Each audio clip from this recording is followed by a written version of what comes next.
Halo, assalamualaikum warahmatullahi wabarakatuh.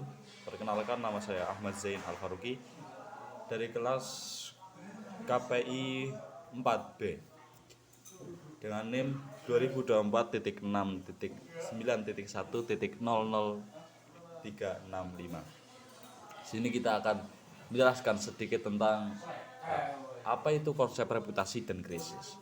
Nah, yang dimana kita akan mempelajari sebuah pengenalan dan konsep teoritis tentang eh, krisis di dalam sebuah organisasi dan bagaimana peran PR atau seorang public relation itu eh, di dalam menangani krisis tersebut.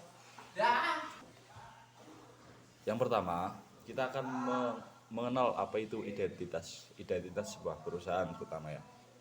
Nah, tidak hanya manusia, nama baik juga sangat penting loh untuk didapatkan oleh sebuah organisasi atau sebuah perusahaan.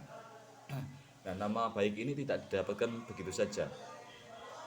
Ada upaya-upaya yang perlu dilakukan agar sebuah perusahaan itu mendapat nama baik dan untuk bisa mempertahankan.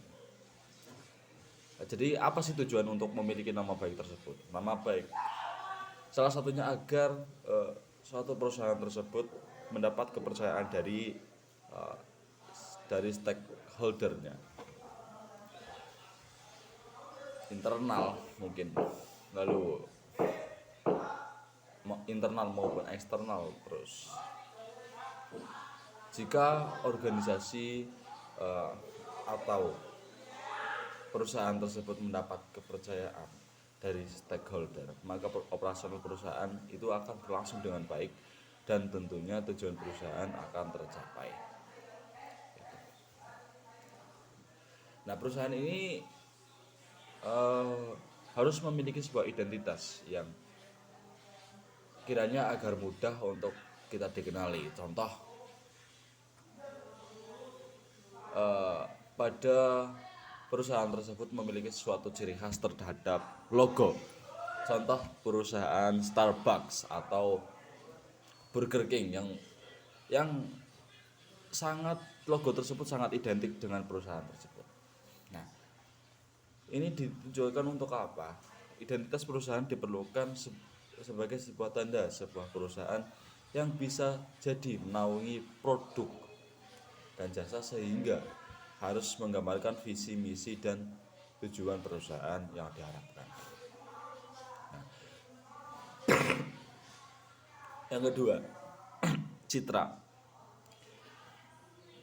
Citra ini dapat kita maknai sebagai jumlah dari keyakinan-keyakinan, gambaran-gambaran, dan kesan-kesan yang dipunyai seseorang pada suatu objek.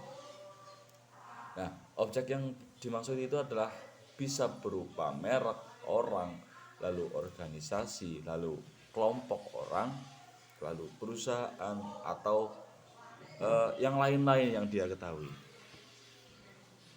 Jika objeknya adalah perusahaan, nah, maka menjadi citra perusahaan yang mengandung keyakinan, gambaran, kesan-kesan, dan perusahaan dari seseorang atau pihak luar pada khususnya. Nah, ini ada kutipan dari Paul L. Smith, nah, yang menjelaskan 8 manfaat citra yang baik bagi perusahaan. Saya bacakan. Yang pertama, menciptakan keunggulan kompetitif atau create competitive advantage. Iya.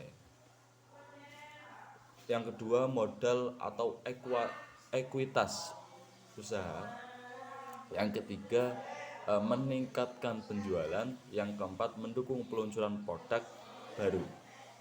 Nah, yang kelima, memperkuat kepercayaan mitra finansial. Yang keenam, memperkuat hubungan karyawan. Yang ketujuh, pilihan terbaik pelamar kerja. Lalu yang selanjutnya, bertahan di waktu yang krisis. 9, dapat diasosiasikan sebagai nama benda. Nah, selanjutnya kita juga akan membahas tentang poin yang ketiga, yang yaitu reputasi. Nah, dari identitas, dari tadi kita membahas identitas, lalu terbentuk citra. Nah, ini ujungnya adalah reputasi. Citra dan reputasi ini tidak terbentuk begitu saja. Nah, ada banyak proses-prosesnya yang di dalamnya sangat membutuhkan waktu. Perusahaan yang baik agar dapat dipercaya oleh masyarakat yang berujung pada pembelian produk maupun menggunakan jasa, sehingga perusahaan akan terus profit dan bertumbuh. Reputasi perusahaan meskipun tidak dapat diukur. Nah, pandangan publik atas suatu perusahaan yang dinilai baik atau tidak hanya dipandang secara global atas hal-hal seperti keterbukaan, kualitas, dan lainnya, sehingga dapat dikatakan sebagai pandangan atas dasar gerak langkah perusahaan. Nah, salah satunya membangun dan mempertahankan reputasi perusahaan adalah dengan melakukan kegiatan public relation. Nah,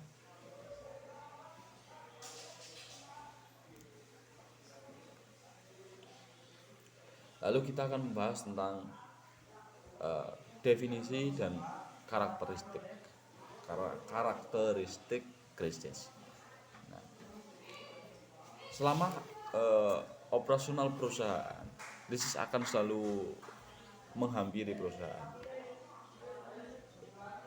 Yang pada ini dijelaskan oleh Combs 1999 yang bahwasanya krisis merupakan suatu peristiwa yang merupakan sebuah ancaman besar dan tidak dapat diprediksi yang dapat berdampak negatif pada organisasi, industri, atau pemangku kepentingan jika ditangani dengan tidak tepat.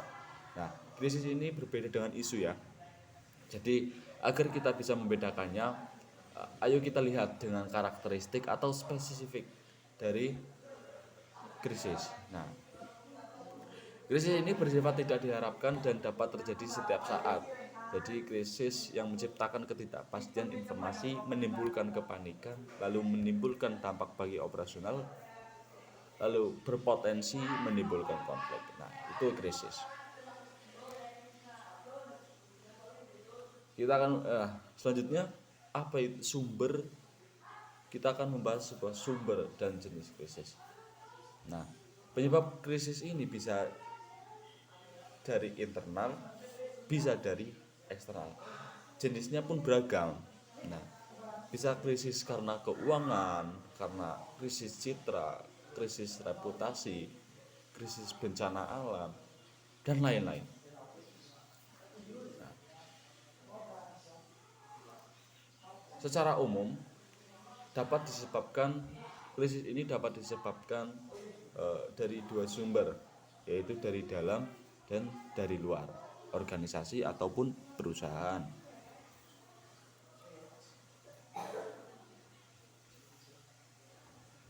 Sumber krisis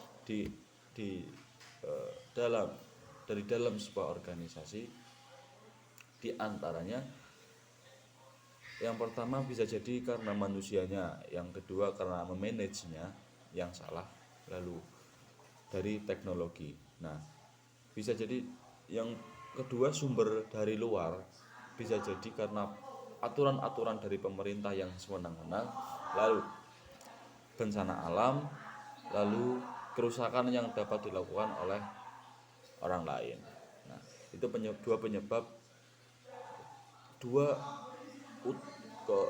pembagian faktor krisis yang bisa jadi dari internal, juga bisa dari eksternal. Nah, krisis ini dapat dikelompokkan menjadi beberapa jenis. Lagi krisis ini bisa jadi dibagi menjadi beberapa jenis lagi. Yang pertama, krisis teknologi, yakni krisis yang disebabkan oleh kesalahan penggunaan teknologi tentunya dalam operasional teknologi.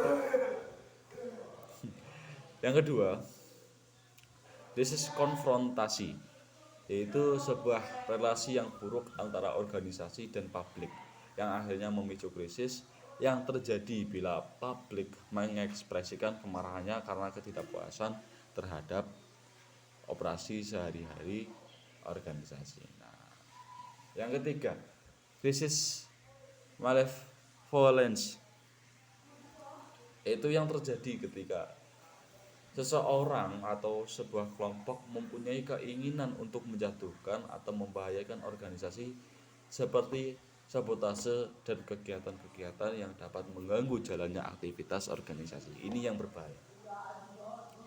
Yang keempat, krisis manajemen. Krisis manajemen dapat terjadi karena kelompok manajemen yang gagal dalam melaksanakan sebuah tanggung jawab tersebut. Lalu krisis bencana alam. Nah, kita ini sudah tahu semuanya. Krisis ini disebabkan oleh bencana alam yang mempengaruhi aktivitas organisasi, seperti kalau tiba-tiba tsunami atau gempa. Itu sebuah krisis bencana alam. Lalu yang keenam adalah krisis produk. Nah, krisis ini yang umum disebabkan oleh sebuah produk itu sendiri, produk yang. Nah, jadi bisa kita simpulkan, bahwa perusahaan ini perlu memiliki identitas. Nah, perusahaan ini perlu memiliki sebuah identitas yang jelas dan dapat menjelaskan makna dari tujuan maupun visi misi perusahaan.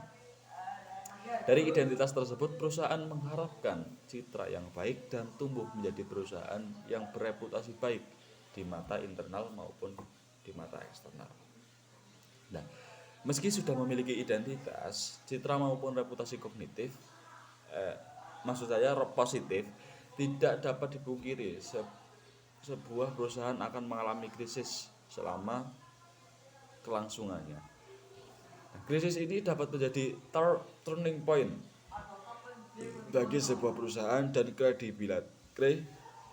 kredibilitas dari seorang public relation. Nah, apakah ia akan mengarah ke hal yang baik? Apakah ia akan mengarah ke hal yang buruk?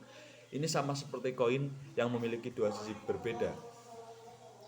Krisis bisa datang dari berbagai faktor, internal maupun eksternal. Sebagai seorang public relation perlu memahami untuk cara pencegahannya dan penanggulangan krisis dari organisasi agar hal-hal yang tidak diinginkan itu tidak terjadi.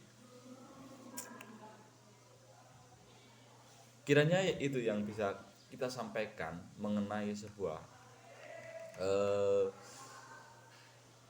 konsep sebuah reputasi dan krisis. Yang tadi kita belajar sebuah identitas, citra, dan reputasi, lalu definisi dan karakteristik krisis, lalu sumber dan jenis dan krisis. Ini sebuah cabangan dari krisis public relation. Kiranya itu yang bisa saya sampaikan. Terima kasih, mohon maaf. Wassalamualaikum warahmatullahi wabarakatuh.